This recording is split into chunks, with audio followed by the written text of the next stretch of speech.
संसद का पूरा मानसून सत्र हंगामे की भीड़ चढ़ गया। विपक्ष ने तमाम मुद्दों पर सरकार को बैकफुट पर धकेलने की कोशिश की।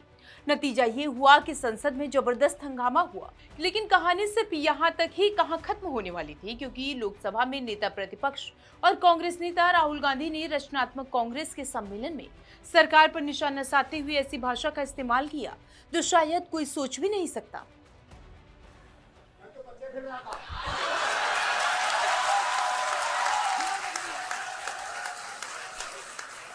अब पता नहीं किसने डाला, कहां से घुसा कि भाई फॉरेन पॉलिसी का मतलब imagine the ignorance foreign policy. एक चीज पूछ सकता हूं? हाँ, मिलनी समझ के तो नहीं पकड़ा था?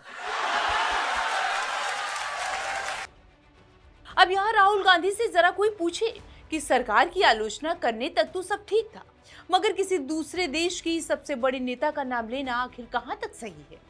क्या इससे दोनों देश के रिश्तों पर असर नहीं पड़ेगा? मगर राहुल गांधी सिर्फ यहीं तक नहीं रुके। इस दौरान उन्होंने गृह मंत्री अमित शाह के लिए भी आपत्तिजनक शब्दों का इस्तेमाल किया। आपने देखा अमित शाह सो कॉल्ड, क्या कहते थे उसको पहले, चाणक्य, और क्या कहते थे, Sardar Patel, खड़ीपार। Where has he disappeared? वो भाग गया। कांग्रेस नेता राहुल गांधी ने पीएम मोदी और गृह मंत्री अमित शाह को लेकर ये तक कह दिया कि जब तक दोनों नेताओं का इस्तीफा नहीं आ जाता, वो दोनों को सोने नहीं देंगे। और मैं आपको बता रहा हूं, आप लिख लो, जिस दिन तक नरेंद्र मोदी अपना इस्तीफा नहीं देंगे, अमित शाह नहीं हटेगा, उस दिन तक नरेंद्र मोदी और अमित शाह नहीं सो पाएंगे। उनको हम जगा के रखेंगे, पूरी रात जगा के रखेंगे, जब तक वो कोलैप्स करके कहें कि भैया ये हमारी बस की नहीं है, माफ करो, छोड़ दो हमें। अब जब राहुल गांधी ने एक वार किया तो बीजेपी ने भी पलटवार करने में देर नहीं लगाई।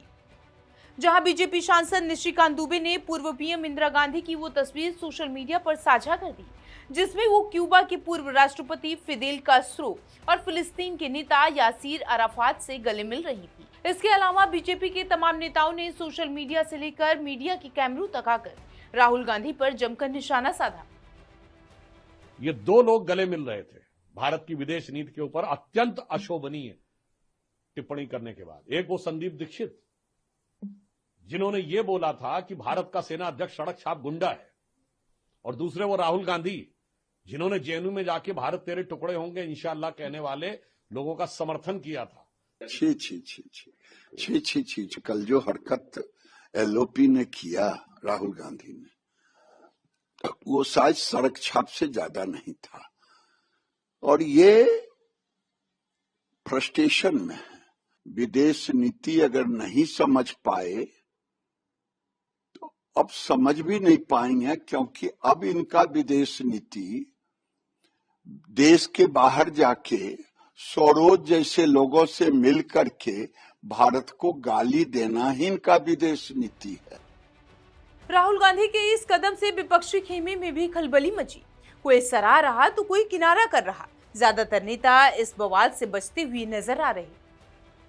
सर्वथा अनुचित है, गैर शालीन है, और ये मैं आज ही नहीं कह रहा हूं, मैं इस पर लिख रहा हूं लगातार कि क्या विरोध गरिमामय नहीं हो सकता, क्या प्रतिस्पर्धा शालीन नहीं हो सकती है। छोड़ दीजिए किसी हेड ऑफ द स्टेट की बात, किसी आम तौर पर भी विमेन के लिए इस तरह की टिप्पणी अब हमारे सार्वजनिक जीवन के लिए उचित नहीं है।